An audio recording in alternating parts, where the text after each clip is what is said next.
duk wani wanda ya taimaki Buhari ya kari, duk mai 200,000 jari ya kari, duk mai miliyan 1 ya kari. Kuma waɗannan su suka zaɓi Buhari. Kullum bala'i na kenan za a taimaki mutane, amma a ƙarshe su ɗin her su kari. Kuma na bakin yanzu na jira ko ɗan kan zagin na samu kuɗi a lokacin Buhari ya zo ce zai mun martani tumu da shi, tumu da mai gidan shi, tumu da ƙololon ma ba abin da zai ba. Na san komai, na san iya kullen da aka yi, duk wani kullen da aka yi na Bola Tinubu bai faɗi na sani. Duk wanda suka ce kar a yi mu, kar a bi mu, kar a bi mu, kuma ADC ne wasu masana nan a cikin mukami, a cikin abin da ba zan haƙura ba hada wani abu. In dai ni ba za a ban mukami ko ba za a bani ba, to kada in ga wani wanda ya yaƙe mu a cikin hidimar nan. Kawai kowa ya fita, duk wanda ya san ya yaƙe mu ya bar gwamnati a cire su. Idan an cire su hankali ne kwanta, in ba haka ba yanzu azdan ne kwanan nan ya kace hanya Abuja. Abu ya kace abin Allah ya kiyaye da na mutu, to da kawai sai dai ya kace sai dai a kawo miliyan 10 sai dai ga mai aiki wajen miliyan 100 ta tare a gidana da buhunan shinkafa, su kuma yan gidan suna ta kuka ga yaya ana cewa ai rara ya ce ai wani kokari ka gani haka zan tafi kenan. Da wannan tsari ba zan yi hakuri din wancan ba, kuma ina jira duk wani wanda zai iya martani ko kuma dan gigin nashin gwamnatin Tinubu ya zo ya ce zai mun wani duk duniya zai yi mahaukaci in ban da Tinubu ba wanda kai ne ba da gudunmawa. Sabiku a wani ina bayan liman, ya kamata a ce duk abin da za a bayar ni ne na bayan liman. In liman ya mai ko ni zai samu, liman na waigowa in zai waigo in dai me aka ce in dai bai samu kashin ba ko riba in ba samu gandu ba to ne a gurin sai Aminu Bello misali. Kuma yanzu Aminu Bello sai ne aka ce Aminu Bello sai shi shira ina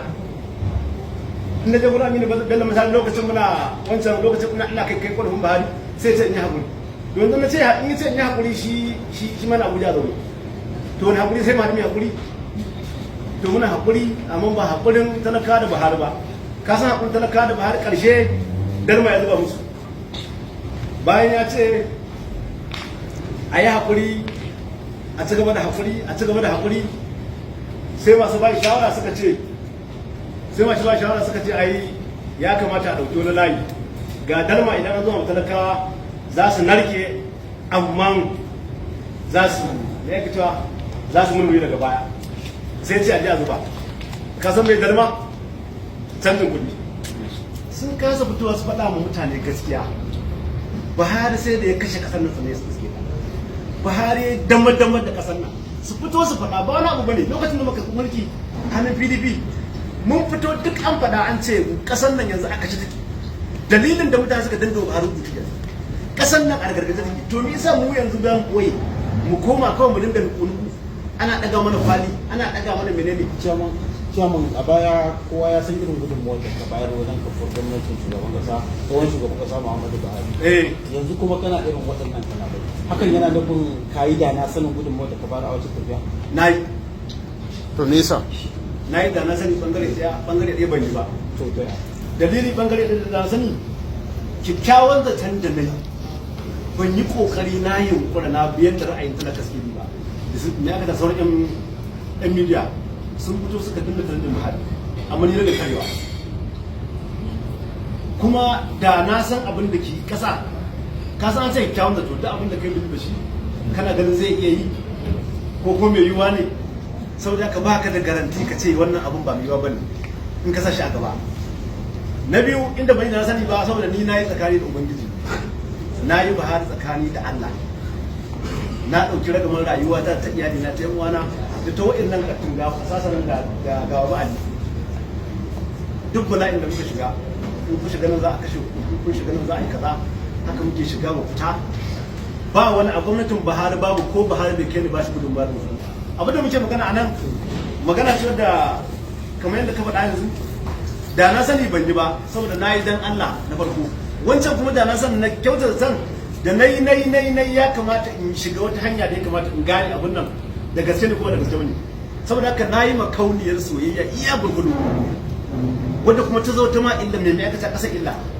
Yanzu a ƙasar nan ba wani parastatal wanda yake motsin ba motsa sai da Buhari ya damar da ko ina sannan ya bayar. Sun kuma shiga cikin ofis sun yi shiru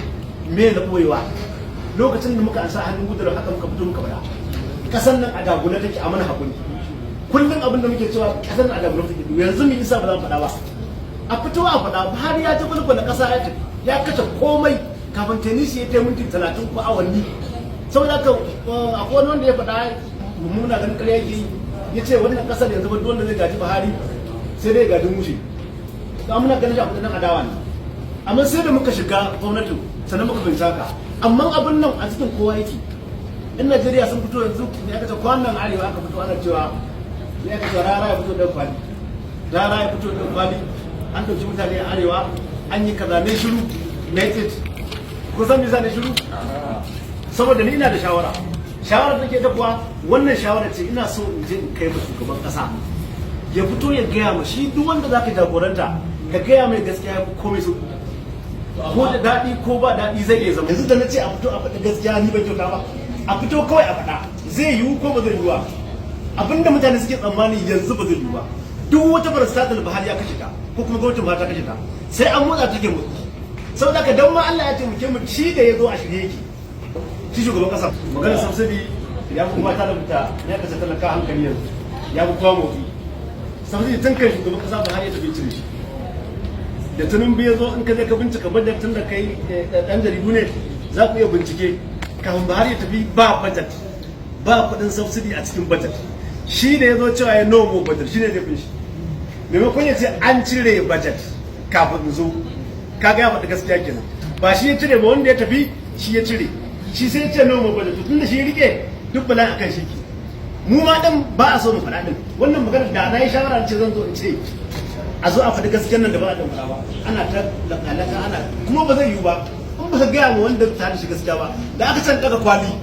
da na zo yanzu na daga na ce ai tun ba zai yiwu ba an daga kwali ai tun da an ɗauki mutane arewa ni na sani na faɗi dalilai na ce gwamnatin Buhari gwamnatin Tinubu kwana 100 ya fi shekara ta kudin Buhari an faɗi hujja ba hujja biyu zan bayar a iya ɗan da kai ta misali na daga hawan Tinubu yau wata 3 da yan ko ya kace wata 4 da yan kwanaki mutum nawa kaje an ɗauka hanya Abuja baka san yadda ake yi ba baka san me aka yi ba baka san ya security ke ba amma ba za a zo a gaya maka ake security ba daga hawan shi zuwa yanzu ka san ko sai da aka yi shekara 7 da wajen kwana 25 hanya Abuja ba ta biyuwa duk wanda zai hau sai dai a wani abu mutum baya idan na dauki wannan ba wani abu ne daga mun hankali a duniya kamar iyaka ce hanya Abuja daga Kano zuwa Abuja gurin talaka ba ta biyuwa saboda kullun a cikin su muke zagin duniyan nan da tsinuwa akan wani abu muke saboda haka in dai aka ce Buhari na mulki a arewa yayi shekara 7 gwamna ya kace hanya Abuja ba ta biyuwa to ko raƙumi ba zai gaya mana arewa raƙumi ba za ka gaya mana arewa mutanen Najeriya kana dan arewa za ka ji dan ba nan lokaci daga hawan Tinubu yanzu wata 3 da ta wuce ban san wannan watan da aka wuce ba an karɓo mutum 560 hannun yan bindiga ka san wannan maganar 560 har da shida ma kun sani abu ne na security wanda ba za a zo a gaya maka ba dan an faɗa ta yadda ake bi din ba za a samu abu ba ka san bambancin wanda ya shirya da wanda bai shirya ba misali za a ce yau rana ya banna to gashi na an turo daga Abuja za a kama shi wanda ya turo rana kawai ya zo yana ai ga mu za mu zo mu rana zai ga cikin zai gaya masa da yake rana Allah da kuma fita ne sai ya banna kuma ya zo na saboda ka yadda ake bi security ne ake bi a hana wannan ɗaukar mutanen hanya Abuja tunda ya hau ne kaji an yi saboda kuma mutum 560 nan akwai source na an yi wannan da gaske ne to tunda na san an kawo mutum 560 to ba zai yi in zo masa da rashin adalci ba a ce an ɗauki mutum kaza ko kaza ni in zo ɗauka ne ba zai yi ba saboda dole sai na yi uzuri akan wannan ko da ya bani mukami ko ya bani minista ko bai bani ba ko kan ma ya neme ni amma dai a adalcin duniya ya kamata in hangi gaba don hangi baya shekara 7 muka yi hanyar nan duk wanda zai hau a gidan shi sai dai ya alwala in kuma ya faɗa a gida Abuja za shi a ƙasa wallahi ba za su bashi ba sun dinga kuka kenan sai dai in ba da za su kuma ba har ne ke mulki dan arewa ne